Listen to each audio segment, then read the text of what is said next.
Bienvenue sur la chaîne Bougougou Mario. Aujourd'hui, partie 39 de notre livre « Comment éveiller le rêveur ».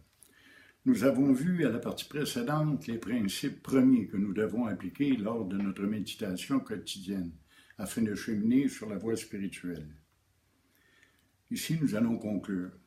L'auteur débute en disant « Tu n'as rien à faire de plus pour le moment.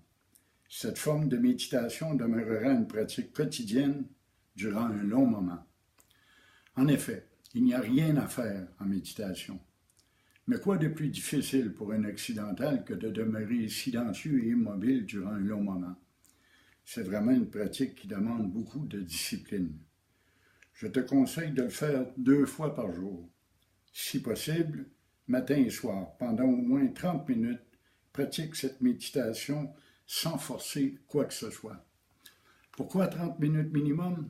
Parce qu'il faut au moins une quinzaine de minutes pour arriver à se calmer et à atteindre un état un peu plus paisible. C'est au bout de cet état que commence la véritable méditation. Alors, si on ne médite que 15 ou 20 minutes, c'est comme si on n'avait pas médité du tout. Alors, au début, il est suggéré de pratiquer la méditation 30 minutes le matin et 30 minutes le soir. Ce n'est qu'une simple question d'habitude. Effectivement, si on prend la discipline de méditer, l'habitude va s'installer. Au bout d'une semaine ou 2, cela devient une habitude et presque une obligation. Essaye de trouver du plaisir à méditer ainsi. Cela ne doit pas être perçu comme une obligation ou une tâche à accomplir, mais comme un moment de plaisir bienfaisant. C'est difficile au début, mais persiste. Effectivement, la plupart des gens pratiquent la méditation de façon très aléatoire. Ils essaient pendant un jour ou 2, puis ils perdent cette habitude. Ils laissent aller leur pratique, et c'est dommage, parce que c'est une simple question d'habitude et de discipline. Quand on prend l'habitude de méditer, cela devient un véritable besoin. Et on doit en faire un plaisir. Ça doit être un moment de recueillement, d'intériorisation qui soit plaisant, associé au plaisir. Ce type de méditation te permettra de te détacher de tes pensées et du mental. Tel est le but de la méditation. Lentement, au fil des jours, au fil du temps, tu verras de mieux en mieux que tu es détaché de ces pensées et du mental. Tu verras que ce n'est pas ton identité, que ce n'est pas toi. Tel est le véritable but de la pratique spirituelle. Nous rendre compte que nous ne sommes pas le corps, le mental, les émotions. Le mental pense par lui-même.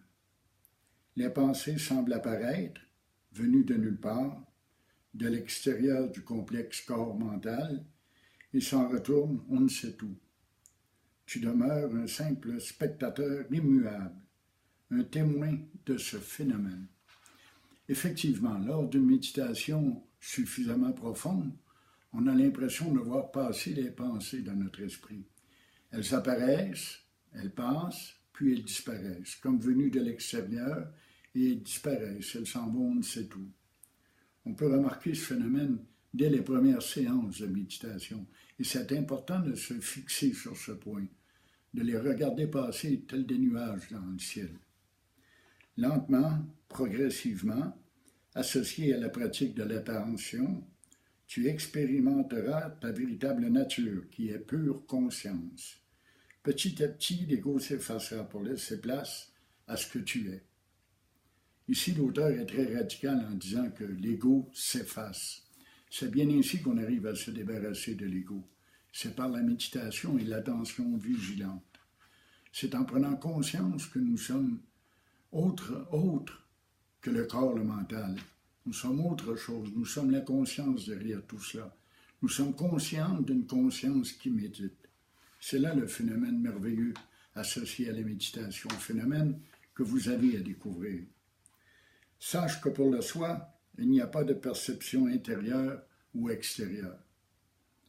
Encore un point important, c'est nous qui pensons, qui croyons qu'il y a des phénomènes qui se produisent à l'intérieur de nous et des phénomènes qui se produisent à l'extérieur de nous. Exemple, lorsque le soleil brille, il est à l'extérieur de moi. C'est du moins ce que je crois. Ici, j'ai des problèmes de digestion, j'ai l'impression que c'est à l'intérieur de mon ventre que cela se produit. En fait, c'est faux.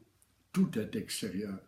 même les phénomènes que nous considérons comme intérieurs, qu'il s'agisse de douleurs physiques ou d'une souffrance psychologique, tout cela se produit à l'extérieur, puisque je ne suis pas le corps et le mental. Je n'en suis que le témoin. N'importe quelle perception n'est rien d'autre qu'une perception, peu importe sa provenance ou sa nature. De même, toute action n'est qu'une action, peu importe ce que le « je » fait. Ce n'est pas nous qui accomplissons les actions. C'est l'ego qui bouge, c'est le corps qui bouge, c'est le mental qui est en mouvement. Toute pensée est égale aussi. Que l'ego la juge bonne ou mauvaise n'est qu'une minuscule connexion quelque part dans la matière grise. Les pensées font toutes partie du rêve, du grand rêve qu'est la vie. Elles sont au niveau de la conscience, au niveau spirituel. Viendra un temps où tu seras détaché des pensées et autres phénomènes qui apparaissent lors de la méditation. En effet, au début, il n'y a que lors de la méditation que nous semblons nous détacher du corps et du mental. Et cette pratique dure un long moment. Petit à petit, on vient qu'à le faire en plein jour, en pleine action, en plein travail, dans nos activités quotidiennes. On vient qu'à se sentir détaché de l'ego, détaché du moi, du petit jeu. Dans un sens, tu ne penseras plus. Les pensées passeront comme des nuages dans le ciel. Il y aura pensée et réflexion, mais à un autre niveau, c'est-à-dire à un niveau secondaire. C'est merveilleux de voir que nous n'avons pas besoin de la pensée pour fonctionner. Voilà une très grande affirmation pour un occidental, encore une fois. Nous qui avons cru, nous qui concevons que c'est par la pensée que nous créons, par la pensée que nous agissons. Et pourtant, ce n'est pas le cas. Lorsqu'on laisse aller le corps et le mental, tel faire ce qu'il a à faire et tel qu'il a à le faire, on se rend compte qu'il agit de lui-même et qu'il pense de lui-même, dans le fond. Nous ne sommes pas l'acteur, nous ne sommes pas le penseur, nous ne sommes que le témoin. Tu auras peut-être l'impression d'être derrière, un peu au-dessus de la tête, comme j'ai déjà expliqué. Tu te sentiras détaché de ton corps, de tes pensées, de tes émotions. Un peu comme si elles arrivaient à un personnage que tu contemples, dont tu es le spectateur. Tu sentiras une sorte de sensation d'élévation. Attention ici, il ne s'agit pas de lévitation. C'est très différent, mais on va sentir la conscience élevée, comme supérieure à l'être que nous croyons être. C'est ce qui a fait croire que les sages et les saints s'élèvent au ciel. Cette prise de conscience est accompagnée d'un déplacement du centre, du cœur de l'être. Cependant, il ne faut pas tomber dans le piège de rechercher ces sensations au niveau physique et de croire que l'on est en ascension spirituelle. Effectivement, toutes sortes de phénomènes peuvent se produire lors de la méditation, mais on ne doit pas s'accrocher à ces phénomènes. On ne doit pas chercher le côté spectaculaire de ces phénomènes. Tant mieux s'ils se produisent, ça fait partie du cheminement. Quand on est à la découverte du soi, du véritable soi, il se produit effectivement des changements et des bouleversements intérieurs. Et tout cela fait partie des pratiques. Mais on doit aller plus loin. On doit prendre ces petits phénomènes passagers comme étant des bonbons sur la route qui nous permettent d'avancer et d'avancer, comme la carotte au bout du bâton. Ces sensations ne sont pas au niveau physique en vérité. Elles sont à un niveau plus élevé. Dès ce moment, quand il aura pris place et apparaîtra de temps en temps, tu seras prêt à passer à une autre étape. Cela peut exiger cependant beaucoup de temps, dans certains cas. Certaines personnes ne connaissent pas de phénomène du tout avant de longues années de pratique. Eh bien oui, vous avez bien entendu, de longues années de pratique.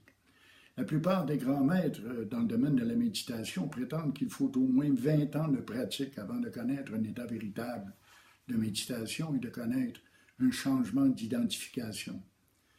Cependant, pour certaines personnes, c'est beaucoup plus rapide.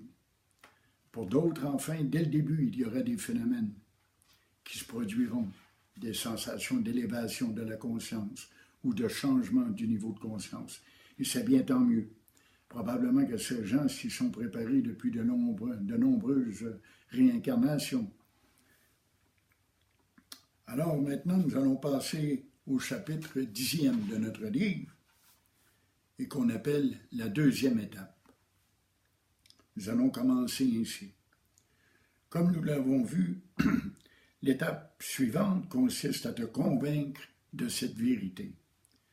Je présume que tu as lu beaucoup, que tu as fait des recherches. En principe, tu as pratiqué l'attention et médité suffisamment pour te connaître davantage et voir les rouages ainsi que les mécanismes de la vérité.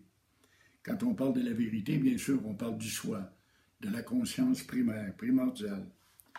Tu connais maintenant la vérité, mais peut-être n'en es-tu pas convaincu. Effectivement, on peut savoir ce qu'est la vérité, savoir qu'on n'est pas le corps et le mental et les émotions, mais ne pas en être convaincu. On continue à vivre comme si nous étions effectivement ce sac de peau et d'os. On continue à vivre comme si les pensées étaient nôtres. Alors aujourd'hui, la deuxième étape nous apprend qu'il faut s'en convaincre profondément, sincèrement. C'est là que devra porter ton travail. Tu dois te convaincre hors de tout doute que l'éveil est le but de la vie, la seule chose qui compte en ce monde. Quelle grande affirmation de nouveau. L'éveil spirituel est le seul but de la naissance humaine. C'est le cheminement que tout être humain devrait suivre. Tu dois te convaincre au point d'en devenir presque fanatique, dans le bon sens du terme, évidemment. Il n'est pas question ici de fanatisme religieux qui mène au terrorisme ou à d'autres actes insensés, mais tu dois t'en convaincre au point d'être prêt à mettre ta main au feu pour défendre tes convictions. C'est là le prix que nous avons à payer, une conviction totale. Et évidemment, c'est par les expériences de pratique méditative que nous en venons qu'à nous convaincre de cette vérité. À force de pratiquer la méditation, nous prenons de plus en plus conscience que nous sommes la conscience primaire, que nous sommes derrière le corps et l'esprit. Et ainsi se renforce notre conviction d'être le soi. C'est toujours le soi que nous visons. Nous visons à nous identifier au soi, mais nous devons avant tout apprendre à le connaître par expérience. Et c'est par la pratique méditative que nous parvenons à cette expérience sublime. Une expérience merveilleuse s'il en est. C'est par la pratique de la méditation que nous parvenons à cesser les pensées et à nous désidentifier du corps et du mental. Alors, c'est tout pour aujourd'hui. Bien sûr, je vous invite à vous abonner à la chaîne Bougourou Mario. Et si vous avez des questions ou des commentaires, vous pouvez me les faire parvenir sur Facebook ou Messenger à Bougourou, BOGOUROU, @gmail.com. Merci et bonne journée.